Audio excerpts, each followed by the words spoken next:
ஏன் ஒரு மனிதன் மறுபடி பிறக்க வேண்டும் என்ற ஒரு தலைப்பிலே கர்த்தருடைய வார்த்தை உங்களுடைய மத்தியிலே அடிமை பிரசங்கிக்க நான் விரும்புகிறேன். ஏன் ஒரு மனிதன் மறுபடி பிறக்க வேண்டும்? வாசிக்க கேட்போம். யோவான் எழுதின சுவிசேஷம் 3ஆம் அதிகாரம் 3 முதல் 5 வசனங்கள். இயேசு நிக்கோதேமுக்கு பிரதியுத்தரமாக, ஒருவன் மறுபடியும் பிறவாவிட்டால் தேவனுடைய ராஜ்யத்தை காண மாட்டான் என்று மெய்யாகவே மெய்யாகவே உனக்கு சொல்லுகிறேன் என்றார். அதற்கு நிக்கோதேமு, ஒரு மனுஷன் முதிர் வயதாய் இருக்கையில் எப்படி பிறப்பான்? அவன் தன் தாயின் கற்பத்தில் 2ஆம் தரம் பிரவேசித்து பிறக்க கூடுமோ என்றான். இயேசு பிரதியுத்தரமாக, ஒருவன் ஜலத்தினாலும் ஆவியினாலும் பிறவாவிட்டால் தேவனுடைய ராஜ்யத்தில் பிரவேசிக்க மாட்டான் என்று மெய்யாகவே மெய்யாகவே உனக்கு சொல்லுகிறேன் என்றார். இன்று நான் எடுத்துக்கொண்ட பிரசங்கத்தினுடைய தலைப்பு, ஏன் ஒரு மனுஷன் மறுபடி பிறக்க வேண்டும்? இந்த வார்த்தையில் உள்ள ரகசியங்களை, வேதத்தில் மறைந்து பொதிந்திருக்கக்கூடிய காரியங்களை இன்றைக்கு என்னால் முடிந்த அளவுடைய மத்தியிலே பிரசங்கிக்க நான் விரும்புகிறேன். இஸ்ரவேலிலே ஊழியக்காரனாய் இருந்த நிக்கோதேமு என்ற ஒரு ஊழியக்காரனிடத்தில் இயேசு கிறிஸ்து வந்து சொன்னார், ஒரு மனிதன், ஒரு மனுஷி மறுபடி பிறக்க வேண்டும் என்று சொன்னார். இந்த உலகத்திலே இருக்கிற அனைத்து மனிதர்களும் அவர்களுடைய தாயினுடைய வயிற்றிலிருந்து ஒரு விசை பிறந்து வந்தவர்கள். அதில் யாரும் விதிவிலக்கு இருக்க முடியாது. ஆனால் இங்கே இயேசு சொல்லுகிறார், ஒரு மனிதன் மறுபடி பிறக்க வேண்டும் என்று சொல்லுகிறார். அப்போ ஒரு மனிதன் மறுபடி பிறக்க வேண்டும் என்று இயேசு சொன்னால், அந்த மனிதனுடைய முதலாவது பிறப்பில் ஏதோ ஒரு பிரச்சனை இருக்கிறது. ஏதோ தேவனுக்கு பிரியமில்லாத ஒன்று இருக்கிறது. தேவனுடைய திட்டத்துக்கு புறம்பாய் மனிதன் தன் தாயின் வயிற்றிலிருந்து அவன் பிறந்து விட்டான். அன்புக்குரியவர்களே, முதலாவது பிறப்பே ஒரு 100% பெர்ஃபெக்டாக இருந்தால் இயேசு இந்த வார்த்தையை சொல்ல வேண்டிய அவசியமே இல்லை. அப்ப ஒரு மனிதன் மறுபடி பிறக்க வேண்டும் என்று இயேசு சொன்னால், முதலாவது பிறப்பில், நானும் நீங்களும் பிறந்த முதல் பிறப்பில் அங்கே ஒரு பிரச்சனை இருக்கிறது என்பதை நீங்கள் மனதில் வைத்துக் கொள்ள வேண்டும். ஆனபடியினாலே இயேசு சொன்ன வார்த்தை, ஒரு மனுஷன் மறுபடி பிறக்க வேண்டும். வாசிக்க கேட்போம். சங்கீதங்களின் புஸ்தகம் 51ஆம் சங்கீதம் 5வது வசனம். இதோ நான் துர்க்குணத்தில் உருவானேன், என் தாய் என்னை பாவத்தில் கர்ப்பம் தரித்தாள்.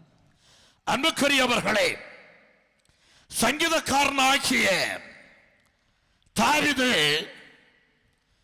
பத்சேபாவிடத்திலே பாவம் செய்த பின்பு நாத்தான் தீர்க்கதரிசியால் தாவீது உணர்த்தப்படுகிறான். என் அன்புக்குரியவர்களே, அந்த தாவீது மனமருந்தி தான் செய்தது தவறு என்று மனமருந்தி அவன் சொன்ன வார்த்தை, இதோ நான் துர்க்குணத்தில் உருவானேன், என் தாய் என்னை பாவத்தில் கற்பம் தரித்தாள் என்று அங்கே சொல்லுகிறதை நாம் பார்க்கிறோம். ஒரு 2 நிமிஷம் தாவீதுடைய தகப்பன் தாய் அவருடைய பிறப்பு, அதை குறித்து நான் பேச விரும்புகிறேன்.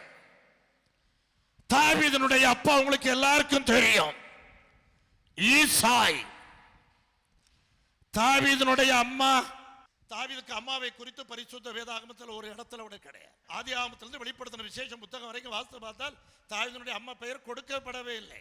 என் அன்புக்குரியவர்களே, தாவீதுடைய தாயினுடைய பெயர் அடயேல். அடயேல், பேட் அடயேல். இதான் தாவீதுடைய அம்மாயினுடைய பெயர்.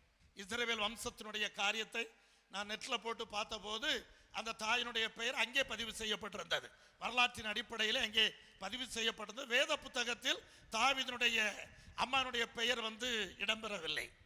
பாருங்க, அவங்க தாவீது சொல்லுகிறார், நான் துர்க்குணத்தில் உருவானேன், என் தாயினை பாவத்தில் கற்பம் தரித்தாள்.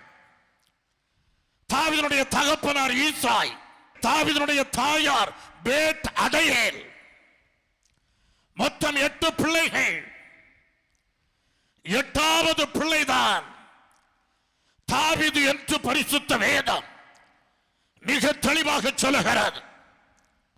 ஈசாய்க்கும் அடயேலுக்கும் பிறந்த 8வது ஒரு பிள்ளைதான் என் அன்புக்குரியவர்களே தாவீது.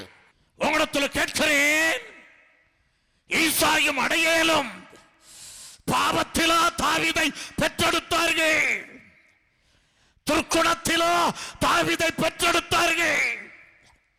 அப்படியானால் இந்த உலகத்தில் இருக்கக்கூடிய கணவன் மனைவிகள் எல்லாம் பாவத்திலோ பிள்ளைகளை பெற்றெடுக்கிறார்கள், துர்க்குணத்திலோ பிள்ளைகளை பெற்றெடுக்கிறார்கள். இல்லை, என் அன்புக்குரியவர்களே, எபிரேயர் 13:4 சொல்லுகிறது, விவாகம் யாவருக்குள்ளும் கனமுள்ளதாயும் மேன்மையுள்ளதாயும் இருக்கிறது. அது என் தேவனுடைய ஆர்டினேஷன். என் தேவன் இந்த உலகத்தில் ஏற்படுத்தினது. ஏதேன் தோட்டத்திலே ஆதாம் ஏவாள் 2 பேருக்கும் திருமணத்தை நடத்தி வைத்தவர் சர்வ வல்லமுள்ள தேவன். 1 கொரிந்தியர் 7:9 சொல்லுகிறது, விவாகம் பண்ணுகிறது நல்லது. சங்கீதம் 127:3 சொல்லுகிறது, இதோ பிள்ளைகள் கர்த்தரால் வரும் சுதந்திரம், கற்பத்தின் கனி அவரால் கிடைக்கும் பலன். அவர் கணவனும் மனைவியும் இன சேர்க்கையின் மூலம் பிள்ளையை பெற்றெடுக்கிறார்கள் என்றால் அது கர்த்தரால் வரும் சுதந்திரம். கற்பத்தின் கனி அவரால் கிடைக்கும் பலன். சங்கீதங்களின் புத்தகம் 71 சங்கீதம் 6வது வசனத்திலே தாவீது சொல்லுகிறார், நான் கற்பத்தில் உற்பவித்தது முதல் உம்மால் ஆதரிக்கப்பட்டேன், என் தாயின் வயிற்றிலிருந்து என்னை எடுத்தவர் நீரே, உம்மையே நான் எப்பொழுதும் துதிப்பேன். அன்புக்குரியவர்களே, வேதத்தில் இவ்வளவு வார்த்தைகள் திருமணத்தை குறித்தும் பிள்ளைகளை பெற்றெடுப்பதை குறித்தும் மிக தெளிவாக கர்த்தருடைய வார்த்தை சொல்லுகிறது. ஆனால் இங்கே தாவீது சொல்லுகிறார், இதோ நான் துர்க்குணத்தில் உருவானேன், என் தாய் என்னை பாவத்தில் கற்பம் தரித்தாள் என்று அங்கே தாவீது சொல்லுகிறான். என்றால் இந்த வார்த்தையிலே ஒரு மிகப்பெரிய ரகசியம் இருக்கிறது. அந்த ரகசியம் என்ன என்று சொன்னால், அவன் ஈசாயையும் அடயேலையும் அவன் சொல்லவில்லை. முதல் தாய், இந்த உலகத்திலே முதல் குழந்தையை பெற்றெடுத்த தாய் ஏவாளை குறித்து அங்கே சொல்லுகிறதை நாம் பார்க்கிறோம். இந்த உலகத்தில் உள்ள எல்லாருக்கும் தாயானவள் ஏவாள் என்பதை மறந்து போகக்கூடாது.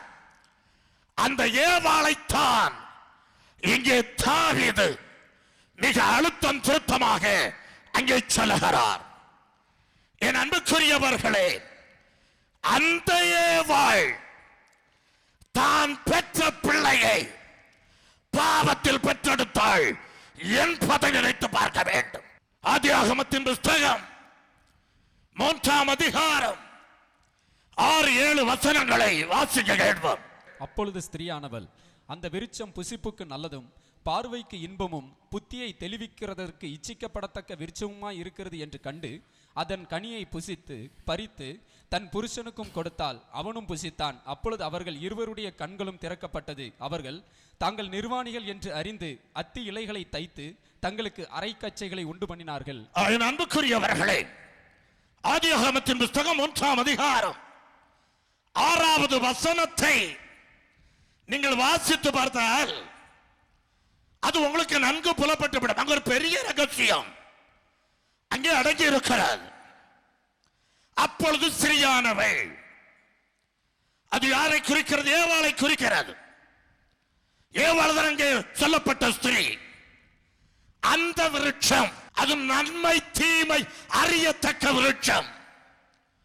நன்மை தீமை அறியத்தக்க விருட்சம் யாரை குறிக்கிறது? சாத்தானை குறிக்கிறது, வலு சர்ப்பத்தை குறிக்கிறது. வார்த்தைக்கு வாருங்கள். அப்பொழுது ஏவாள், வலு சர்ப்பம் புசிப்புக்கு நல்லதும், இந்த வலு சர்ப்பத்தை புசிக்கலாம், பார்வைக்கு இன்பமும்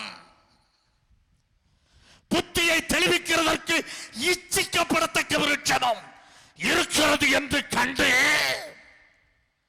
வலு சர்ப்பத்தினுடைய கனியை பறித்து புசித்து தன் புருஷனுக்கும் கொடுத்தாள், அவனும் புசித்தான் என்று வேதம் சொல்லுகிறது. கைகளை தட்டி இந்த வசனத்திலே ஒரு மிகப்பெரிய ரகசியம் இங்கே அடங்கி இருக்கிறது. மனதில் வைத்துக் கொள்ளுங்கள். ஸ்திரியார் ஏவாள், அந்த விருட்சம் யார்? வலு சர்ப்பம், தள்ளப்பட்ட தேவதூதன், வானத்திலிருந்து தள்ளப்பட்ட தேவதூதன். அவனை குறித்து ஏசாயா தீர்க்கதரிசி, அவனை குறித்து எசேக்கியேல் தீர்க்கதரிசி அவனுடைய அழகை வர்ணிக்கிறான். அவன் ஒரு வச்சிரக்கல், பார்ப்பதற்கு அழகுள்ளவன். அங்கே தள்ளப்பட்ட தேவதூதன் நிற்கிறான். பார்த்த உடனே ஏவாள் காதல் வசப்படுறாப்புல. பார்வைக்கு இன்பம், புசிப்பதற்கு நல்லது, பார்த்த உடனே இச்சை. என் அன்புக்குரியவர்களே, அவனுடைய கனியை பறித்து ஏவாள் புசித்ததோடு மாத்திரம் அல்லாமல் அதற்கு பிறகு தன்னுடைய புருஷனுக்கும் கொடுத்தாள், அவனும் புசித்தான் என்று வேதம் சொல்லுகிறது. இதிலும் மறைந்திருக்கக்கூடிய ரகசியம் 7வது வசனத்திலே வெளியரங்கமாக வெளிப்படுகிறது. வாசிக்க கேட்போம். 7வது வசனம். அப்பொழுது அவர்கள் இருவருடைய கண்களும் திறக்கப்பட்டது. அவர்கள் தாங்கள் நிர்வாணிகள் என்று அறிந்து, அடுத்த வார்த்தை அங்கு பதிவு செய்யப்படுகிறது, தாங்கள் நிர்வாணிகள் என்பதை அறிந்து கொண்டார்கள். இதுவரைக்கும் அவர்களுக்கு நிர்வாணத்தை பற்றி தெரியாது. பரிசுத்த ஆவியானவர் அவர்களை மூடி இருந்தார், அவங்க கண்ணுக்குள்ள மூடி இருந்தார். இச்சைய காணல, அசுத்தத்தை காணல. தாங்க நம்ம அசுத்தமா இருக்கிறோம், நிர்வாணமா இருக்கிறோம் கேட்கல. என்றைக்கு சாத்தானோடு கூட இவள் உறவை வைத்துக் கொண்டாலோ அன்றைக்கு சொல்லுகிறாள், நான் நிர்வாணமா இருக்கிறேன். எத்தனை பேர் விசுவாசிக்கிறீங்க நீங்க? என் அன்புக்குரியவர்களே, 1 யோவான் 3ஆம் அதிகாரம் 12வது வசனம் வாசிக்க கேட்போம். பொல்லாங்கனால் உண்டாயிருந்து, வார்த்தை நல்லா கவனிச்சிடுங்க. பொல்லாங்கானால், தள்ளப்பட்ட தேவதூதனால், வலு சர்ப்பமால் தன் சகோதரனை கொலை செய்த காயினை போல் இருக்க வேண்டாம். காயின் இந்த உலகத்தில் பிறந்த முத பிள்ளை, ஏவாள் பெற்றெடுத்த முதல் குழந்தை, வெரி ஃபர்ஸ்ட் பார்ன். மறந்துடாதீங்க நீங்க, அதுதான் முத பிள்ளை. அந்த முத பிள்ளை எப்படி பிறந்தானம் பாருங்க. பொல்லாங்கானால் உண்டானவன், பிசாசினால் உண்டானவன், வலு சர்ப்பத்தினால் உண்டானவன், தள்ளப்பட்ட தேவதூதனால் உண்டான். எத்தனை பேர் விசுவாசிக்கிறீங்க? அப்படியானால் அந்த ஏதேன் தோட்டத்தில் என்ன நடந்தது? அந்த ஏதேன் தோட்டத்தில் என்ன செயல் நடந்தது? விபச்சாரம். என் அன்புக்குரியவர்களே, அந்த தள்ளப்பட்ட தேவதூதன், அந்த வலு சர்ப்பம் ஏவாளை விபச்சாரியாக்கினான், விபச்சாரத்தில் ஈடுபடுத்தினான். அந்த விபச்சாரத்தின் மூலமாய் பிறந்தவன் தான் காயின் என்று வேதம் சொல்லுகிறது. ஆனபடியினாலே தாவீது சொல்லுகிறார், என் தாய் ஏவாள் பாவத்திலே கற்பம் தரித்தாள் என்று வேதம் சொல்லுகிறது. என் அன்புக்குரிய தேவஜனமே, இன்னைக்கு ஒட்டுமொத்த மனுக்குலம் ஆதாம் ஏவாளுக்குள்ளே பாவத்தில் விழுந்து கிடக்கிறது. பாவத்தில் விழுந்து கிடக்கிற இந்த ஜனங்கள், இந்த மனிதர்கள் மறுபடி பிறக்க வேண்டும் என்று இயேசு சொன்னார். எத்தனை பேர் விசுவாசிக்கிறீங்க? நீங்க என் அன்புக்குரியவர்கள், இயேசு சொன்னார், பாவத்தில் இருந்து நீ பாவ மன்னிப்பு பெறணுமா, நீங்க ஒவ்வொருவரும் மறுபடி பிறக்க வேண்டும் என்று என் தேவன் சொன்னார். ஆமென், ஆமென். ஏவாள் சபை, உலகத்தினுடைய முதல் சபையை ஏவாள். எல்லாரும் மனசுல வச்சுடுங்க. என் அன்புக்குரியவர்களே, அங்கே பொல்லாங்கானால், சாத்தானால் அவன் அங்கே அவளை விபச்சாரத்துக்குள்ளே தள்ளி அந்த காயின் என்கிற பிள்ளையை அங்கே முதலாவது அவள் பெற்றெடுக்கிறாள். வேதம் சொல்லுகிறது, பொல்லாங்கானால் உண்டாயிருந்து தான் சகோதரனை பகைத்த காயின மாதிரி யாரும் இருக்காதுங்க. என் அன்புக்குரிய தேவச்சனமே, இந்த காயினை நான் ஒரு சில வார்த்தைகளோடு உங்களுக்கு நான் ஒப்பிட்டு பேச விரும்புகிறேன். ஆதியாகமத்தின் புத்தகம் 5ஆம் அதிகாரம் 1வது வசனத்துக்கு வாருங்கள். அந்த வசனம் எதை குறிக்கிறது என்றால், ஆதாமுடைய வம்ச வரலாறு. வேற யாரும் வம்ச வரலாறு கிடையாது, ஆதாமுக்க வம்ச வரலாறு. இதுதான் ஆதியாகமம் 5:1 இருந்து சொல்லிட்டு வருது. வம்ச வரலாறுனா என்ன அர்த்தம்? ஆதாம்ல இருந்து அவனுடைய குடும்பத்தில் யாரெல்லாம் பிறந்தாங்க அதை சொல்ல போகுது. அத வம்ச வரலாறு. முதல்ல காயின், 2வது ஆபேல், 3வது சேத்து. ஆதாம் பெற்றெடுத்த பிள்ளைகளை உங்களுக்கு சொல்றேன். காயின், ஆபேல், சேத்து. ஆபேல காயின் வெட்டி கொன்னுட்டான். ஆபேல விட்டுருங்க, ஆபேல் முடிஞ்சு. அப்ப உயிரோடு இருக்கிறது யாரெல்லாம்? காயினும் சேத்தும். சரி, 3வது வசனத்தை வாசிக்க கேட்போம். ஆதாம் 130 வயதான போது தன் சாயலாக தன் ரூபத்தின்படியே ஒரு குமாரனை பெற்று அவனுக்கு சேத் என்று பெயரிட்டான். வார்த்தை நல்லா கவனித்துக் கொள்ளுங்கள். ஆதாம் வயசு 130, தன் சாயலாகவும் தன் ரூபத்தின்படியும் ஒரு குமாரனை பெற்று அவனுக்கு சேத் என்று பெயரிட்டான். வம்ச வரலாறு, ஆதாமுடைய வம்ச வரலாறுல யார் வந்திருக்கா சொல்லுங்க? சேத்து வந்திருக்கார். முதல்ல யார் வரணும்? காயின் வரணும். 2வது ஆபேல் வரணும். எப்படி எழுதப்பட்டிருக்கணும்? ஆதாம் காயினை பெற்றெடுத்தான், பின்பு ஆபேலை பெற்றெடுத்தான், அதற்கு பின்பு சேத்தை பெற்ற. இதான் வம்ச வரலாறு. அவங்க வார்த்தைக்கு நல்லா வாருங்க. காயின் பெயரையும் காணல, ஆபேலுடைய பெயரையும் காணல. ஆபேல் செத்து விட்டான். விட்டுருங்க, ஆபேலை விட்டுருங்க, அவன் லைஃப் முடிஞ்சு போச்சு. காயின் கண்டிப்பா வந்திருக்கணும். காயின் ஆதாமினுடைய மகன் அல்ல. காயின் பொல்லாங்கானால் உண்டானவன், சாத்தானால் உண்டானவன், தள்ளப்பட்ட தேவதூதனால் அவன் உண்டானபடியினால காயினுடைய பெயர் வம்ச வரலாறு பட்டியல்லையே கிடையாது. ஆதாம் லிஸ்ட்லே. ஆமென். விசுவாசிக்கிறீங்களா? அதை ஃபுல்லா படிச்சு பாருங்க. காயினை நீங்க பார்க்க முடியாது. சரி, என்றைக்குமே வேத வசனத்தை 2 வசனத்தை கொண்டு பொறுத்தனாதான் சாட்சி பதங்க. சரி பாருங்க, என் ஏசப்பா வம்ச வரலாறுக்கு போகுமா? லூக்கா எழுதின சுவிசேஷம் 3ஆம் அதிகாரம் 23வது வசனத்தை படிமா. அப்பொழுது இயேசு ஏறக்குறைய 30 வயதுள்ளவனான அவர் யோசேப்பின் குமாரன் என்று எண்ணப்பட்டார். அந்த யோசேப்பு ஏலியின் குமாரன். அன்புக்குரியவர்களுக்கு இயேசு கிறிஸ்துவினுடைய வம்ச வரலாறு கொடுக்கப்பட்டிருக்கு. இயேசு எப்படி பிறந்தார் அப்படிங்கிற வம்ச வரலாறு. அதுல 3ஆம் அதிகாரம் 38வது வசனத்தை படிங்க. ஏனோஸ் சேத்தின் குமாரன், சேத் ஆதாமின் குமாரன், ஆதாம் தேவனால் உண்டானவன். ஆபேலையும் காணையில, காயினையும் காணலையா? ஆபேலை விட்டுருங்க, எக்ஸ்பர்ட். காயின் உயிரோட இருக்கிறாப்புல. இந்த வசனத்தை கீழே இருந்து மேல வரணும். எப்படி கீழே மேல வரணும்? தேவனால் உண்டாக்கப்பட்டவன் ஆதாம், அந்த ஆதாமுக்கு பிறந்தவன் சேத்து. அப்ப ஆதாமுக்கு பிறந்தவன் காயின் என்று சொல்லப்பட்டிருக்கணும். அப்ப காயினுடைய பெயர் ஆதாமுடைய வம்ச வரலாறையும் கிடையாது, இயேசு கிறிஸ்துடைய வம்ச வரலாறையும் கிடையாது. அன்புக்குரியவர்களே, இந்த காயின் ஆதாமுக்கு பிறக்கவில்லை, ஏவாளுக்கும் தள்ளப்பட்ட தேவதூதனுக்கும் பிறந்ததுதான் இந்த காயின் என்று வேதம் மிக தெளிவாக நமக்கு நிரூபிக்கிறது. எத்தனை பேர் இதை நீங்க விசுவாசிக்கிறீங்க? என் அன்புக்குரியவர்களே, இன்னைக்கு உலக தோற்றம் முதல் இந்நாள் வரைக்கும் இருக்கக்கூடிய வம்சம் ஆதாம் ஏவாளின் வம்சம். மறந்து போக கூட. அவன் காயின், அவனுடைய வம்சங்கள், சந்ததிகள் எல்லாமே சர்ப்பத்தினுடைய பிள்ளைகள். மறந்து போக கூடாது. எல்லாரும் பாவத்தில் உண்டான பிள்ளைகள், இன்க்ளூடிங் அவர் செல்ஃப்.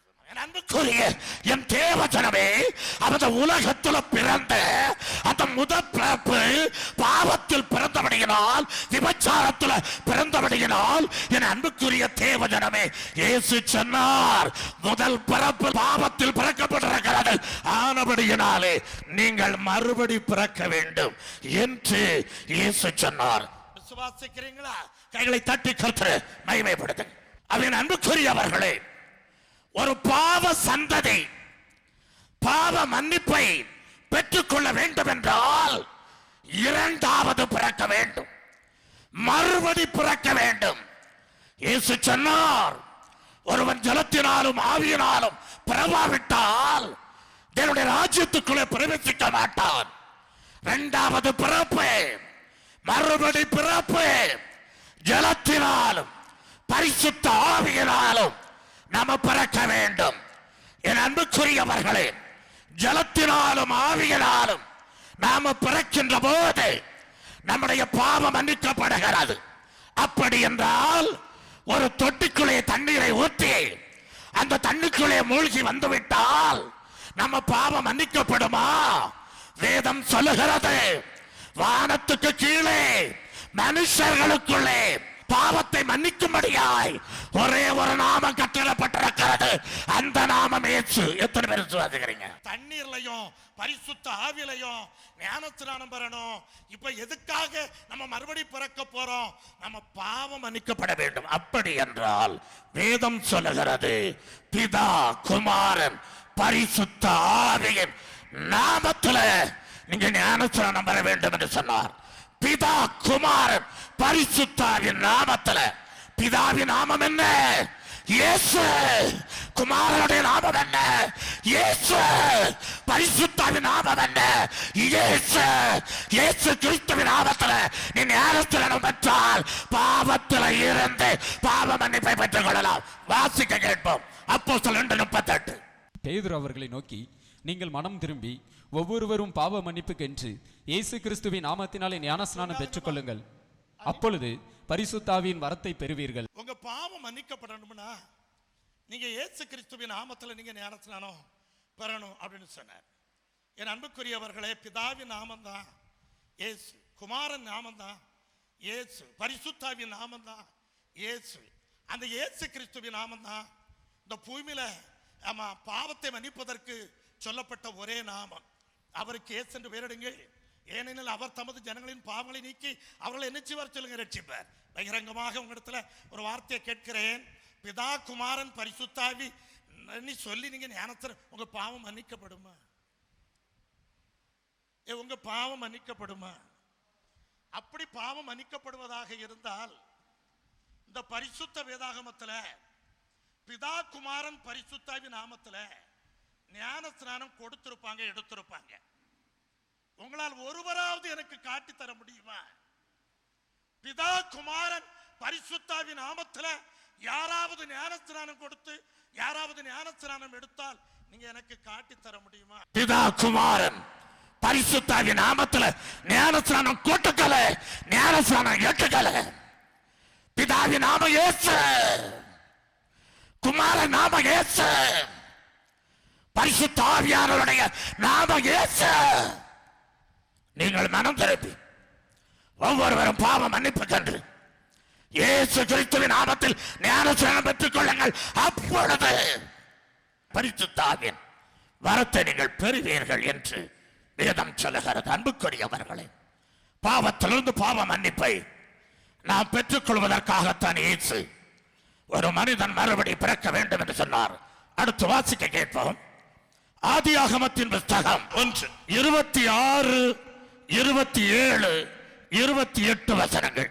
பின்பு தேவன் நமது சாயலாகவும் நமது ரூபத்தின்படியே மனுஷனை உண்டாக்குவோமாக அவர்கள் சமுத்திரத்தின் மச்சங்களையும் ஆகாயத்து பறவைகளையும் மிருக ஜீவன்களையும் பூமி அனைத்தையும் பூமியின் மேல் ஊறும் சகல பிராணிகளையும் ஆளக்கடவர்கள் என்றார். தேவன் தம்முடைய சாயலாக மனுஷனை சிருஷ்டித்தார். அவனை தேவனுடைய சாயலாகவே சிருஷ்டித்தார். ஆணும் பெண்ணுமாக அவர்களை சிருஷ்டித்தார். பின்பு தேவன் அவர்களை நோக்கி நீங்கள் பலுகி பெருகி பூமியை நிரப்பிருங்க அப்படின்ட்டாப்ல. ஆதாமை எப்படி உண்டாக்கினாராம் பாருங்க. நம்ம தேவனுடைய சாயல், தேவனுடைய ரூபம். அப்ப இது எதை குறிக்கிறது? ஒரு மனுஷனை நீங்க எடுத்துக்கிடுங்க. உள்ளான மனுஷன் உள்ள ஒரு ஆத்துமா இருக்கிறார். அழியாதது, இம்மாற்றல், அழியவே அழியாது. அதான் பரலோக ராஜ்யத்தை சுதந்திரிக்கும். மனுஷ சரீரத்தை பெற்றுக்கொண்டு போகும். அது இது மண்ணுக்கு போயிடும். இதெல்லாம் மண்ணோட மண்ணா போயிடும். மனசுல வச்சு வெளிப்புறமான உள்ளான மனுஷன், வெளிப்புறமான மனுஷன்.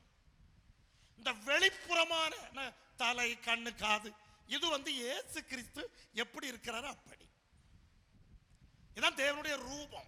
அப்ப இயேசு கிறிஸ்து எவ்வண்ணம் இருக்கிறாரோ அவ்வண்ணம் தான் ஆதாமை அவர் சிருஷ்டித்தார். அப்ப தேவனுடைய ரூபம் இயேசு கிறிஸ்து எவ்வண்ணம் இருக்கிறாரோ அவ்வண்ணம் நாம் இருப்பது. அதே நேரத்தில் தேவனுடைய சாயல் என்னன்னா உள்ளான மனுஷன், அன்பு, பரிசுத்தம், நீதி, வெளிச்சம், உலகத்துக்கு உப்பு, தேவனுடைய பண்புகள், தேவனுடைய குணாதிசயங்களை உள்ள வச்சுதான் என் தேவன் ஆதாமை அவர் படைத்தார். விலாயெலும்பை எடுத்தார், ஏவாளை படைத்தார். ஆதாமும் ஏவாளும் ஒரே மாம்சம். ஆதாம் இயேசு கிறிஸ்துவுக்கு அடையாளம், ஏவாள் சபைக்கு அடையாளம். ஒரு ஆதாமை பார்க்கின்ற போது அவன் தேவனுடைய சாயலின்படியும் தேவனுடைய ரூபத்தின்படியும் தான் அவனை சிருஷ்டித்து என்ன சொன்னார் தெரியுமா? நீங்க பலுகி பெருகி பூமியை நிரப்பிருங்க அப்படின்னு. என்ன அர்த்தம்? பிள்ளைகளை பெற்றெடுங்க.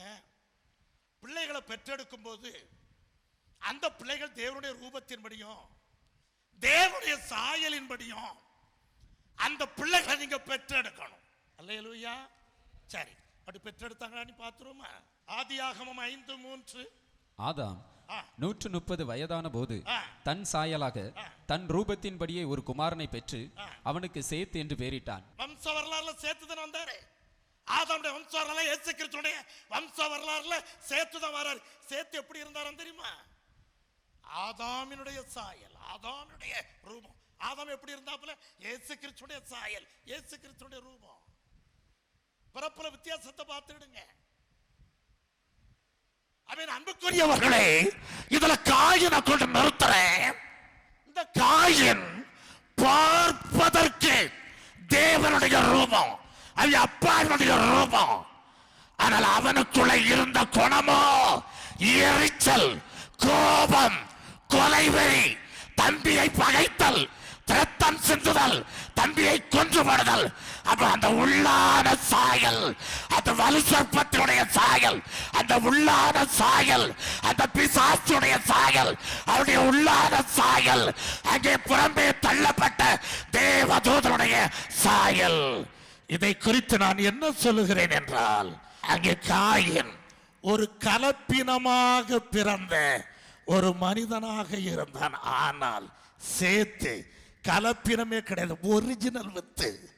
அப்ப எப்படியோ பிள்ளை அப்படி. ஆனா காயின் அப்படி அல்ல. ஆதாமுக்கும் காயனுக்கும் எந்த சம்பந்தமும் இல்ல. இவன் ஒரு கலப்பின வித்து, ஒரு கலப்பின ஒரு மனிதன். ஏவாளுக்கும் சாத்தானுக்கும் பிறந்தவன் இந்த காயின். அன்புக்குரியவர்களே, பார்ப்பதற்கு மனித ரூபம், அவனுக்குள்ள தேவ சாயல். ரத்தம் சிந்துதல் இல்லாமல் பாவ மன்னிப்பு கிடையாது வேதம் சொல்லுது.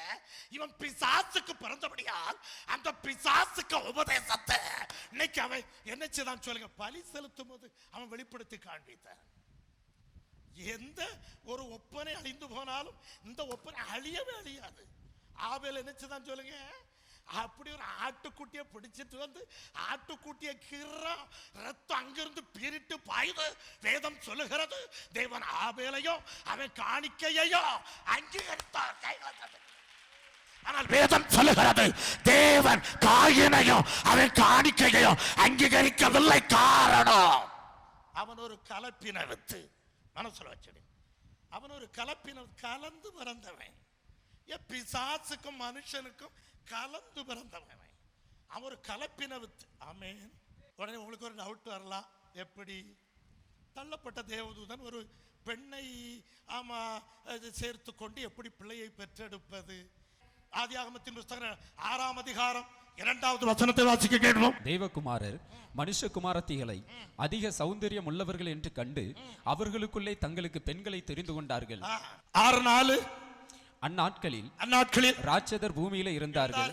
பின்பு தேவகுமாரர் மனுஷகுமாரத்திகளோட கூடுகிறதினால் இவர்கள் அவர்களுக்கு பிள்ளைகளை பெற்றபோது இவர்களும் பூர்வத்தில் பெயர் பெற்ற மனுஷராகிய பலவான்களானார்கள். பிரதான தூதன் தள்ளப்பட்டான். அவன் யார்கிட்ட வந்து கூடி கிடக்கிறான்? ஏவாள்கிட்ட வந்து கூடி கிடக்கிறான். அவன் கூட ஒரு கூட்டம் நட்சத்திரங்கள் கீழே விழுந்தார்கள். ஒரு கூட்டம் தேவதூதர்கள் கீழே தள்ளப்பட்டார்கள். அவங்க என்ன தெரிந்து பார்க்கிறாங்க, அழகுள்ளவர்கள் பெண்களை பார்த்த உடனே அந்த பெண்களை தனக்கு மனைவிகளாக தெரிந்து கொள்கிறார்கள். அந்த பெண்களை தனக்கு திருமணம் பண்ணிக் கொள்கிறார்கள். எத்தனை பெரிய ரகசியம்! அவங்களும் பிள்ளைகளை பெற்றெடுக்கிறாங்க. பெத்த பிள்ளை எப்படி இருக்கு தெரியுமில்ல? ராட்சசன், மனுஷ பிறகு இல்ல, கலப்பின வித்து.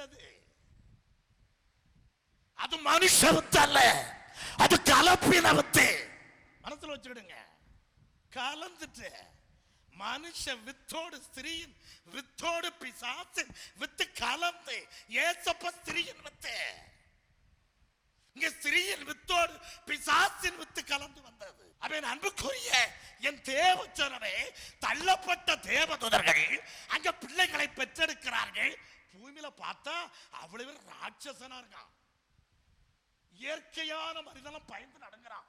அதுக்கு பிறகு வாஸ்து பாருங்க, எசப்ப என்ன செய்தாங்க, இந்த கலப்பின வித்துக்களை பூமியில வைக்க கூடாது. இந்த கலப்பின மனுஷ ஜாதியை பூமியில வைக்க கூடாது.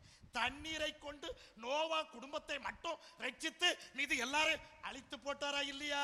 கொஞ்சம் வாங்கி கைகளை தட்டி. மத்தேயு 3:7 பரிசேயரிலும் சதுசேயரிலும் அநேகர் தன்னிடத்தில் ஞானஸ்நானம் பெரும்படி வருகிறதை யோவான் ஸ்நானகன் கண்டு, விரியன் பாம்பு குட்டிகளே, வரும் கோபத்துக்கு தப்பித்துக் கொள்ள உங்களுக்கு வகை காட்டினவன் யார்? யார் வரா? பரிசேயர் சதுசேயர். பரிசேயர் சதுசேயர்னா யாரு? நம்மளை போல மனிதர்கள். யோவான் ஞானஸ்நானம் நடக்க வராங்க, கூட்டம் கூட்டமா வராங்க, திரளா வராங்க. யோவான் என்ன சொன்னாங்க? விரியன் பாம்பு குட்டிகளே. விரியன் பாம்பு யாரு? வலுசர்ப்பம். வலுசர்ப்பம் யாரு? தள்ளப்பட்ட தேவதூதன். குட்டினா என்ன? அவன் பெத்த பிள்ளை. மனுஷனை பார்த்துட்டு யோவான் சொன்னாரு, என் நீல வலுசர்ப்பத்துக்கு பிள்ளை, அவன் பெத்தெடுத்த பிள்ளை, காயினுடைய சந்ததி. மத்தேயு எழுதின சுவிசேஷம் 12:24. விரியன் பாம்பு குட்டிகளே, விரியன் பாம்பு குட்டிகளே, நீங்கள் பொல்லாதவர்களாய் இருக்க நலமானதை எப்படி பேசுவீர்கள்? இருதயத்தின் நிறைவினால் வாய் பேசும். யாரை பார்த்து சொல்றாரு? சதுசேயர்கள். அப்படி ஒரு கூட்டம் இருக்கிறாங்க. மனுஷரை பார்த்துதான் இங்க யார் சொல்றது? அங்க யோவான் சொன்னார், இங்க இயேசு சொல்றாரு. விரியன் பாம்பு குட்டிகளை, நீங்க எவ்வளவு பொல்லாதவனோ தெரியுமா?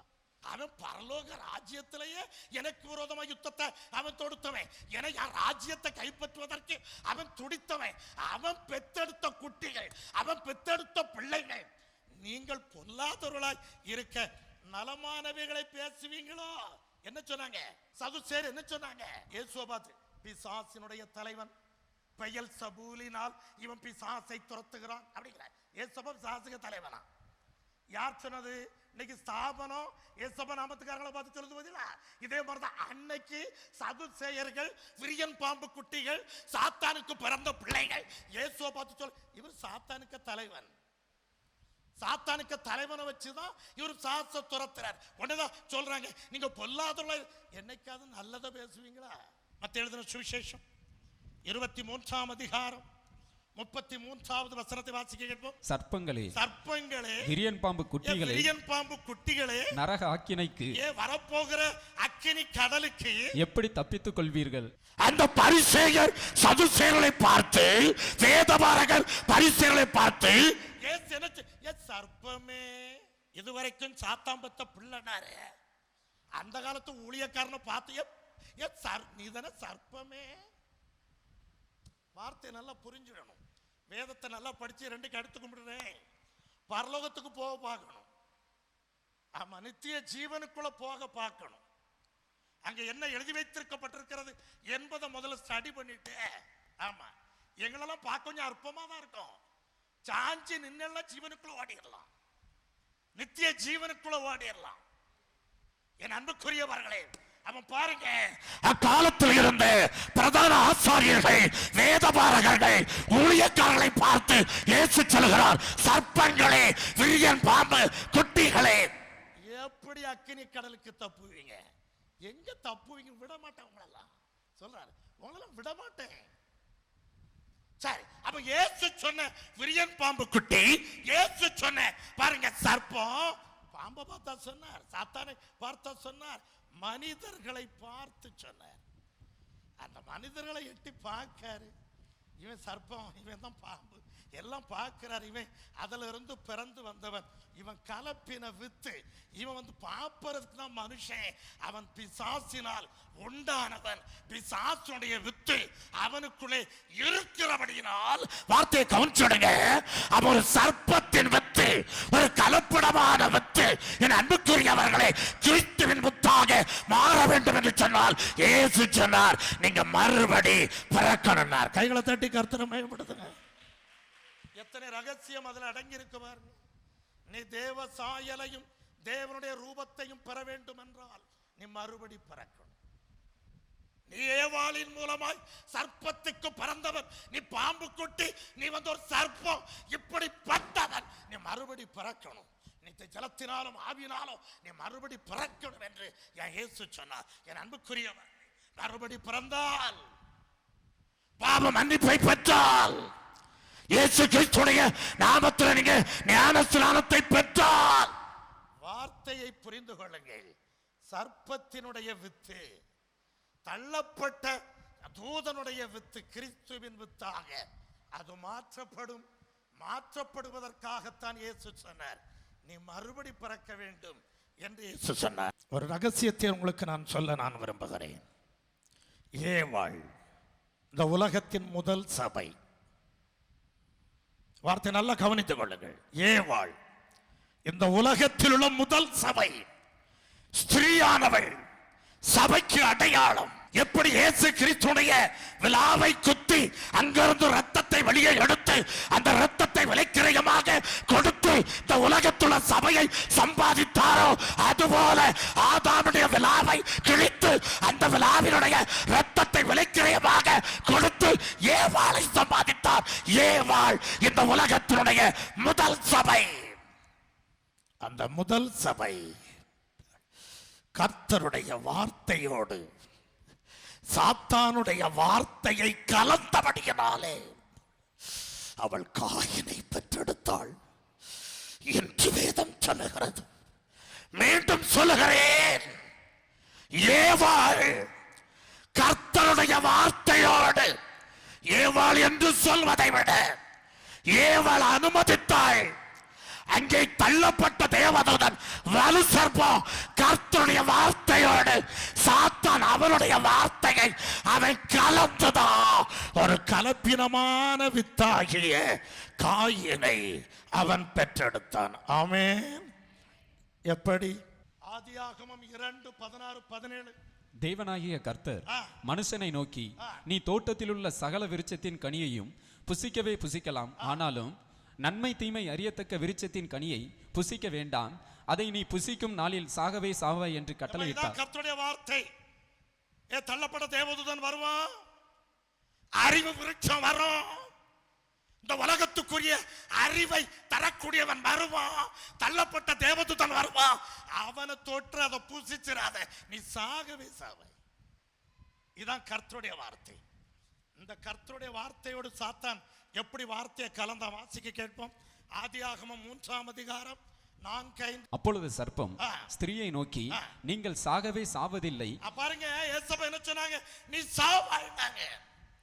ஆனா சர்ப்பம், நீங்க சாகவே சாவதில்லை. நீங்கள் இதை புசிக்கும் நாளிலே உங்கள் கண்கள் திறக்கப்படும் உங்க என்றும் கண்கள் திறக்கப்பட்டு நீங்கள் நன்மை தீமை அறிந்து ஆ. தேவர்களைப் போல் இருப்பீர்கள் என்றும் தேவன் அறிவார் என்றது. எப்படி எங்க வருது பாத்தீங்களா? கர்த்தருடைய வார்த்தையோடு சபையை பத்தி பேச போறேன். முதல் சபை ஏவாள். கர்த்தருடைய வார்த்தை கொடுக்கப்பட்டது. நன்மை தீமை அறியத்தக்க விருட்சத்தை தொற்றாத, நீ அதை பார்க்காத, புசிக்காத, நீ க்ளோஸ் முடிஞ்ச அப்படிங்கிற, நீ சாகவே சாவாய். சாஸ் வருது, சாகவே சாவதில்லை. இதுவும் புசிக்க நாள்ல கண்ணு திறந்துடும். நீங்க எப்படி இருப்பீங்க தெரியுமா? தேவர்களை போல இருப்பீங்க. அத்தனை அறிவையும் தரக்கூடிய விருட்சம் இது. அங்க கண் திறக்கப்படும், நீ சாகவே சாவதில்லை. பாருங்க, கர்த்தருடைய வார்த்தையோடு அப்படியே சாத்தான் தன்னுடைய வார்த்தையை கலந்து அங்கே ஒரு விசுவாசியை பெற்றெடுக்கிறான். அதுதான் காயின். அவன் கலப்பினவன். இன்றைக்கு இருக்கக்கூடிய ஸ்தாபன சபைகளே, இன்றைக்கு இந்த உலகத்தில் இருக்கக்கூடிய அத்தனை சபைகளையும் சற்று கண்ணோக்கி பாருங்கள். தேவனுடைய வார்த்தையை கையில் வைத்துக் கொண்டு அந்த தேவனுடைய வார்த்தைக்குள்ளே சாத்தானுடைய வார்த்தையை கலந்து இன்னைக்கு விசுவாசிகளை அவர்கள் பெற்றெடுக்கிறார்கள். எத்தனை பேர் இதை விசுவாசிக்கிறீங்க? இன்னைக்கு இருக்கிற ஸ்தாபன சபை பைபிளை கையில வச்சுக்கிட்டு அந்த வார்த்தைக்குள்ள சாஸ்திரனுடைய வார்த்தையை கலந்து இன்னைக்கு பிள்ளைகளை பெற்றெடுக்கிறாங்க. நீ காயினுடைய சந்ததி மறந்து எப்படி நீ கேட்கிறீங்களா? பரிசுத்த வேதாகமத்தை கையிலே வைத்துக் கொண்டு சபையிலே விக்கிரக வழிபாடு, பரிசுத்த வேதாகமத்தை கையிலே வைத்துக் கொண்டு தெளிப்பு ஞானஸ்நானம், பரிசுத்த வேதாகமத்தை கையிலே வைத்துக் கொண்டு திடப்படுத்தல், பரிசுத்த வேதாகமத்தை கையிலே வைத்துக் கொண்டு கொடியசைத்து கொடிச்சிட்டு போய் ஞானஸ்நானம். யாருடைய வார்த்தை? சபைக்குள்ள சிலை வழிபாடு யாருடைய வார்த்தை? சபைக்குள்ள தெளிப்பு ஞானஸ்நானம் யாருடைய வார்த்தை? சபைக்குள்ள திடப்படுத்துதல் யாருடைய வார்த்தை? நீங்க கொடியசைச்சு கொடிச்சிட்டு போறீங்களே, இது யாருடைய வார்த்தை? பிசாசுடைய வார்த்தை. பிசாசு தன்னுடைய வார்த்தையை, என் அன்புக்குரியவர்களே, கர்த்தருடைய வார்த்தையோடு கலந்து தெளிப்பு ஞானஸ்நானம் பெற்று வெளியே வராங்க. திடப்படுத்தல் படிச்சுட்டு வெளியே வந்து ஐ ஆம் கிறிஸ்டியன் அப்படிங்கிறாங்க. விக்கிரகத்தை கும்பிட்டு ஐ ஆம் கிறிஸ்டியன், ட்ரூ கிறிஸ்டியன் அப்படிங்கிறாங்க. யாருடைய வார்த்தை? கர்த்தருடைய வார்த்தையோடு சாத்தானுடைய வார்த்தையை கலந்து பெற்றெடுக்கிறார்களே, யாருடைய சந்ததி? காயினுடைய சந்ததி. மறந்து போகக்கூடாது. இன்னைக்கு ஸ்தாபன சபைகள் பெற்றெடுத்திருக்கிற அத்தனை விசுவாசிகளும் காயினுடைய சந்ததி. ஒரு திடப்படுத்தல், ஒரு தெளிப்பு ஞானஸ்நானம், ஒரு விக்கிரக ஆராதனை, ஒரு கொடிக்கைக்கு வழி உன்னை பார்த்து இயேசு சொல்கிறார், நீ மறுபடி பிறக்கணும். நீ மறுபடி பிறந்தாதான் தேவராஜ்யத்துக்குள்ள நீ மறுபடியும் என் பிதா குமாரன் பரிசுத்தாவின் நாமத்துல ஞானஸ்நானம் பெற்றிருக்கிறீர்களே, இந்த பைபிள்ல கொடுத்திருக்கிறதா அல்லது எடுத்திருக்கிறாங்களா? இல்லை. எங்கெல்லாம் கலப்பின வித்து இருக்கிறதோ அங்கு பெருக்கும் அதிகமாக தரணும். எத்தனை பேர் விசுவாசிக்கிறீங்க? காயங்களை தட்டி கர்த்தரை மகிமைப்படுத்து. சத்தியத்தை பிரசங்கிக்கிறேன். இன்னைக்கு இருக்கிற பூஞ்செடிகள் கிரேந்தி இப்படி இருந்துச்சு, நம்ம எங்க பார்த்தாலும் மஞ்சள். கலப்பின வித்து கொஞ்சம் பகட்டா தான் இருக்கும், கலப்பின வித்து கொஞ்சம் பெருக்கமா தான் இருக்கும். ஆனால் காதுகளை திறந்து போட்டுக் கொள்ளுங்கள். கலப்பினத்தில் பெருக்கம் இருக்கலாம், கலப்பினத்தில் எண்ணிக்கை அதிகமாக இருக்கலாம், ஆனால் அந்த கலப்பின வித்துல ஜீவன் இருக்காது. கைகளை தட்டி கர்த்தரை பாவம். கலப்பின வித்து ஜீவன் கிடையாதியா, அது சத்தது. ஒரு கழுதை ஒரு குதிரை இனப்பெருக்கம் செய்து பிறக்கிறது கோவேறு கழுதை. அந்த கோவேறு கழுதை நம்ம குட்டி போட்டு பார்ப்போம், அது ஒரு ஜீவனை பிறப்பிச்சுட்டு பார்ப்போம். ஏன் நம்ம பார்க்கிறோம் பிராய்லர் கோழிய முட்டை போட்டு குஞ்சு பொறிச்சிட்டு பார்க்கலாம், அது முட்டை தின்னுட்டு இருக்கிறோமே அந்த முட்டை பொறிச்சிட்டு பார்க்கலாம். ஜீவன் கிடையாதுங்க, அது செத்தது. விசுவாசித்தால் கைகளை தட்டி கர்த்தரை மகிமைப்படுத்து. ஆமென். என் அன்புக்குரியவர்களே, சிங்கம் புலி வெவ்வேறுபட்டது. அதை இணைச்சி ஒரு குட்டி வருது, அதுக்கு பேர் டைகாட்டு. அது குட்டி போட்டு பார்ப்போம், அது ஒரு இனத்தை விருத்தி செய்து ஜீவன் கிடையாது அதுக்கு. எனக்கு ஒரு சின்ன டவுட் இருந்து அந்த சுவாலஜி வாத்தியாருக்கு போன் அடிச்சேன். இதை அவர்கிட்ட தான் கேட்கணும். வாத்தியார கலப்பினத்தில் பிறக்கிறதெல்லாம் சொல்லும், டைகாட் அது கலப்பினம் பார்த்துடுங்க அப்படின்னு சொல்லிட்டு வராங்க. சரி, எதுக்கு அது திரும்ப ரீப்ரொடக்டிவிட்டி இல்லை, எதுக்கு மறு உற்பத்தி திறன் இல்லை, அதுக்கு எது திரும்ப அது ஏன் இனப்பெருக்கம் செய்து தன்னுடைய சந்ததியை ஏன் பெருக்க முடியாது என்று சொன்னால் ஒரு வார்த்தை அழகா சொன்னார். என்னது? தேவனால் படைக்கப்பட்டதை தவிர மனுஷன் படைக்கப்பட்டதெல்லாம் ஜீவனை பிறப்பிக்க முடியாது. கைகளை தட்டி கர்த்தரை மகிமைப்படுத்து. நீ கொடுக்கிற திடப்படுத்தல், நீ கொடுக்கிற தெளிப்பு நேரத்தினாலும் ஜீவனை பிறப்பிக்க முடியாது. குமாரனை உடையவன் ஜீவனை உடையவன், என் குமாரன் இல்லாதவன் ஜீவன் இல்லாதவன். ஆமென். விசுவாசிக்கிறீங்களா?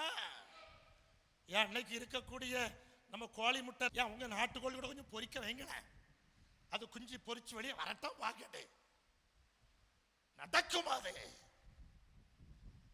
இயேசு கிறிஸ்து ஜீவன், அந்த ஜீவன் ஆதாமுக்குள் மனசுல வச்சுடுங்க. அந்த ஜீவன் தான் இன்னைக்கு நமக்குள்ள, அந்த ஜீவன் இன்னைக்கு மனசுல வச்சிடும். அல்லேலூயா. மெயின் சோர்ஸ் யாரு? ஆரம்பம் யாரு? என் தொடக்கம் யாரு? என் முந்தினவர் யாரு? எல்லாம் இயேசு, எல்லாம் இயேசு. அல்லேலூயா. என் அன்புக்குரியவர்களே, கலப்பின வித்து ஒரு ஸ்தாபனத்து விசுவாசிகளுக்கு ஜீவன் கிடையாது. நீ எவ்வளவு துள்ளி குதிக்கலாம், மீசைய கலத்தி போட்டுக்கிடலாம், நீ மரித்தவனாக இருக்கிறாய், நீ மரித்தவனாக இருக்கிறாய். உனக்குள்ள ஜீவன் அல்ல. ஒரு நகரை குழிக்குள்ள போட்டு மண்ணை மூடின பிறகு என் ஜீவ தண்ணீர் அதுல பட்ட நான் பொழைப்பையா, நான் ஜீவித்து வருவையா? உன்னால ஜீவிக்க முடியாது, உயிர் தொழ முடியாது. நீ ஒரு கலப்பின வித்து. நீ கிறிஸ்துவினுடைய வார்த்தையோடு, நீ பிசாசுடைய வார்த்தையை கலந்து பிறந்தவன். என் அன்புக்குரிய என் தேவ ஜனமே, மறுபடி பிறக்கிறதை குறித்து உங்களோடு கூட நான் பேசிக்கொண்டிருக்கிறேன். என் அன்புக்குரியவர்களே, அந்த கலப்பின வித்துக்குள்ளே ஜீவன் இல்லாதபடியினாலே இயேசு சொன்னார், நீங்கள் மறுபடி பிறக்க வேண்டும் என்று சொன்னார். வார்த்தை எடுத்துக்கமா, நீங்க மறுபடி பிறக்க வேண்டும் என்று சொன்னார். மீண்டும் சொல்றேன், கலப்பின வித்தாகிய என் ஸ்தாபன சபையாரே, உங்களுக்குள்ள கிறிஸ்துவாகிய ஜீவன் இருக்க வேண்டும் என்றால் நீங்க மறுபடி பிறக்கணும். கலாத்தியர் 3ஆம் அதிகாரம் 27வது வசனத்தை வாசிக்க கேட்போம். ஏனெனில் உங்களில் கிறிஸ்துவுக்குள்ளாக ஞானஸ்நானம் பெற்றவர்களுக்கு அத்தனை பேரும் கிறிஸ்துவை தரித்துக் கொண்டீர்களே. போதுமா? நீ மறுபடி பிறந்துட்டேனா? இயேசு கிறிஸ்துவின் நாமத்தில் நீ மறுபடி பிறந்துட்டேனா? நீ யாரை தரிச்சுக்கிட்டா? நீ கிறிஸ்துவை தரிச்சுக்கிட்ட, அந்த ஜீவனை தரிச்சுக்கிட்ட, அந்த பரிசுத்தாவை நீ தரிச்சுக்கிட்ட. நீ கொடிக்கு கிளோடி போன ஆளா? நீ தெளிப்பு ஞானஸ்நானம் பெற்றாளா? என் திடப்படுத்தல் படிச்சவங்களா நீங்க? என் விக்கிரக வழிபாட்டுல இருக்கக்கூடியவளை நீங்க கையெடுத்து கும்பிட்டு கேட்டுறே, நீ நீ மறுபடி பிறக்கணும், நீ இரண்டாவது பிறக்கணும். நான் சொல்லல, என் இயேசு சொல்லுகிறார், நீ மறுபடி பிறக்கணும். வேதம் சொல்லுகிறது, கிறிஸ்து இயேசுவுக்குள்ளாக ஞானஸ்நானம் பெற்றவர்கள் எத்தனை பேரோ அத்தனை பேரோ கிறிஸ்துவை தரிச்சிட்டீங்க. கிறிஸ்து யார்? அவர்தான் ஜீவன். அந்த ஜீவன் நமக்குள்ள இருந்தாதான் உயிர்த்தெழுதல்ல பங்கு. எத்தனை பேர் விசுவாசிக்கிறீங்க? எத்தனை பேர்? என் அன்புக்குரியவர்களே, வார்த்தைக்கு நீங்கள் வாருங்கள். சாத்தான் இந்த உலகத்திலே கலப்பின வித்தை, கலப்பின மனிதனை பிறப்பித்தான். இயேசு சொன்னார், முதல் பிறப்பு சரியில்லைப்பா, முதல்ல உங்க பிறப்பெல்லாம் சரியில்லை, நீங்க மறுபடி பிறந்துருங்க, நீங்க ரெண்டாவது நீங்க பிறந்துருங்கப்பா. நீங்க ரெண்டாவது பிறந்துட்டா பாவத்திலிருந்து உங்களுக்கு ஒரு மன்னிப்பு உங்களுக்கு கிடைச்சிரும். நீங்க ரெண்டாவது பிறந்துட்டீங்கன்னா, ஆமா, தேவ சாயலையும் தேவ ரூபத்தை நீங்க பெற்றுக்கிடுவீங்க. நீங்க மறுபடியும் நீங்க பிறந்துட்டீங்கன்னா, இயேசு கிறிஸ்துவின் நாமத்தில் நீங்க பிறந்து வந்துட்டீங்கன்னா, இயேசு கிறிஸ்து, அந்த கிறிஸ்து உன் உடம்புக்குள்ள வந்து உட்கார்ந்துருவார்ப்பா. உன் உடம்புக்குள்ள எப்படி ஜீவனா இருப்பாரப்பா. அவர் உனக்குள்ள வந்து வாசம் பண்ணுவார், உன்னோடு கூட அவர் இருப்பார். என் அன்புக்குரியவர்களே, மண்ணார சரீரம் மக்கி போனாலும், அது மரித்து போனாலும் உன்னைய குழிக்குள்ள போட்டு முக்குவாங்க. ஒரு நாள் அந்த ஜீவ தண்ணீர் மத்திய ஆகாயத்துல வெளிப்படும். அந்த ஜீவ தண்ணீர் உன் மேல விழும்போது, அழிஞ்சு கிடக்கிற அந்த சரீரத்தின் மீது விழும்போது, உனக்குள்ள ஜீவன், உனக்குள்ள கிறிஸ்து, நீ எழுப்பி வருவ. எத்தனை பேர் விசுவாசிக்கிறீங்க? நீ மறுபடி பிறக்க வேண்டும். ஆமென். என் அன்புக்குரியவர்களே, எத்தனை பெரிய அவசியமான வார்த்தையாக இன்றைக்கு இருக்கிறது. எல்லாவற்றை விட என் ஆண்டவராகிய இயேசு கிறிஸ்துவுக்கு 1000 நாவுகள் இருந்தாலும் போதாது. இன்னைக்கு ஒரு ஸ்தாபனத்தில் நம்ம இருந்திருப்போம்னா அழிஞ்சு போயிருப்போமே. இன்னைக்கு கிறிஸ்து எனக்கு ஜீவன், சாவு எனக்கு ஆதாயம். எத்தனை பேர் விசுவாசிக்கிறீங்க? இயேசு கிறிஸ்து எனக்கு ஜீவன், எப்பொழுது மரணம் வந்தாலும் அது எனக்கு ஆதாயமாகத்தான். ஆமென், ஆமென். கரங்களை தட்டி கர்த்தரை மகிமைப்படுத்தணும். கலப்பின வித்தாக இருந்த நாம் பாருங்கள், இயேசு கிறிஸ்துவின் நாமத்தில் ஞானஸ்நானம் பெற்ற உடனே பாருங்கள், வேதம் மிக தெளிவாக சொல்லுகிறது, அந்த கிறிஸ்து இன்னைக்கு நமக்குள்ள வந்து அவர் உட்கார்ந்துட்டார். அல்லேலூயா. இயேசு கிறிஸ்து என்னைக்கு நமக்குள்ள வந்து உட்கார்ந்தாரோ அண்ணில இருந்து அவர் நமக்கு தகப்பன், நாம் அவருடைய பிள்ளைகள். எத்தனை பேர் இதை நீங்க விசுவாசிக்கிறீங்க? யோவான் சுவிசேஷம் 1ஆம் அதிகாரம் 11-12. இயேசு கிறிஸ்துவின் நாமத்தின் மேல் விசுவாசம் உள்ளவர்களாய் இயேசு கிறிஸ்துவை ஏற்றுக்கொண்டவர்கள் எத்தனை பேர்களோ அத்தனை பேர்களும் தேவனுடைய பிள்ளைகளாகும்படி அவர்களுக்கு அதிகாரம் கொடுத்தார். அவர்கள் இரத்தத்தினாலாவது மாம்ச சித்தத்தினாலாவது புருஷனுடைய சித்தத்தினாலாவது பிறவாமல் தேவனாலே பிறந்தவர்கள். வார்த்தை எங்க வருது பாத்தீங்களா? அவருடைய நாமத்தின் மீது, இயேசு கிறிஸ்துவின் நாமத்தின் மீது விசுவாசம் உள்ளவர்களாய் இயேசு கிறிஸ்துவை ஏற்றுக்கொள்கிறவர்கள் எத்தனை பேரோ அத்தனை பேரோ அவருடைய பிள்ளைகளாகும்படி நமக்கு அதிகாரத்தை நமக்கு தந்திருக்கிறார். மறுபடி பிறக்கும் போது நாம் அவருடைய பிள்ளைகள். ஏன் இயேசு கிறிஸ்துவின் நாமத்தில் நீ மறுபடி பிறந்தால், ஏன் இயேசு சொன்னபடி நீ மறுபடி பிறந்தால், இரத்தத்தினாலாவது மாம்ச சித்தத்தினாலாவது புருஷனுடைய சித்தத்தை நீ பிறவாமல், நீ அப்படி தேவனாலே பிறந்தவர்கள். கைகளை தட்டி காட்டு. அவனை மறுபடி பிறந்தால் நீ தேவனாலே பிறந்தவர்கள். அல்லேலூயா. ரோமர் 8:15 வசனத்தை வாசிக்க கேட்போம். அந்தபடி திரும்பவும் பயப்படுகிறதற்கு நீங்கள் அடிமைத்தனத்தின் ஆவியை பெறாமல் அப்பா பிதாவே என்று கூப்பிட பண்ணுகிற புத்திர சுவிகாரத்தின் ஆவியை பெற்றீர்கள். உங்களுக்குள்ள கிறிஸ்து தரிப்பி மறுபடி பிறக்கும் போது கிறிஸ்துவ நீங்க தரிச்சிட்டீங்க இல்லையா? நம்முடைய ஃபாதரா மாறியவர். ஏன் அவரால் தானே பிறந்தோம். ஆமென். நீங்கள் அடிமைத்தனத்தின் ஆவியை பெறாமல், நீ வலுசற்பத்தினுடைய ஆவியை பெறாமல், நீ தள்ளப்பட்ட தேவதனுடைய ஆவியை பெறாமல், அப்பா பிதாவே என்று கூப்பிடப்படுகிற புத்திர சுவிகாரத்தின் ஆவியை பெற்றிருக்கிறீங்க. என் உறவே மாறிட்டு. நீ அப்பா இயேசு, என் அப்பா சரீரத்துக்குள்ள இருப்பாரு, கூடாரமாக்கி உள்ள இருப்பாரு. என்ன நினைக்கிறீங்களா? மரணம் வந்து புதைக்குழிக்குள் புதைக்கப்பட்ட பிறகும் இயேசு கிறிஸ்து நம்ம கூட படுத்திருப்பாருங்க. எத்தனை பேர் விசுவாசிக்கிறீங்க? அதான் இயேசு சொன்னார், நான் உன்னை விட்டு விலகுவதும் இல்லை, உன்னை கைவிடுவதும் இல்லை, உலகத்தின் முடிவு பரியந்தம் சகல நாட்களிலும் நான் கூடவே இருக்கிறேன்.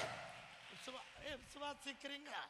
எலிசாவை அடக்கம் பண்ண குழியில கொண்டு, உங்களுக்கு தெரியும் சிலவங்களுக்கு இடம் கிடையாது, கீழே ஒருத்தர் இருப்பார், அதுக்கு மேலே ஒருத்தர் பேசிட்டு போவாங்க.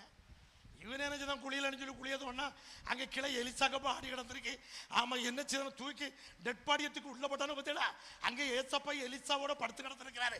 அந்த பாடியில டச் பண்ண உடனே கையில தட்டு, மறுபடி பிறக்கிறோம். கிறிஸ்து நம்முடைய சரீரத்துக்குள் வந்து விடுகிறார்.